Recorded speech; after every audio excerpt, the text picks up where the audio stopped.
আল্লাহ তুমি আমার আগে মাকে নিও না, মা ছাড়া তো আমি একটা স্যালারি একা এটা ভালো ভালো একটা কাজ আছে থাকবো বুঝলি। না। হুম আল্লাহ লেখছে যে তুমি 2850 আমার টাকা বেতন, আগে হুম মাকে 11 টাকা নিও করে না, উঠি ফ্লাইট মা ড্রাইভার। ছাড়া হুম তো আমি লেখছে নিড একা ডকুমেন্টস 3 ভালো মাস ইকামা। থাকবো না।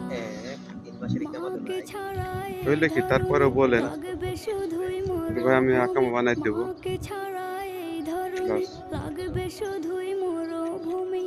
মা যে আমার বেঁচে থাকার অনুপ্রেরণা, মা ছাড়া তো আমি একা ভালো থাকবো না, মা ছাড়া তো আমি একা ভালো থাকবো না।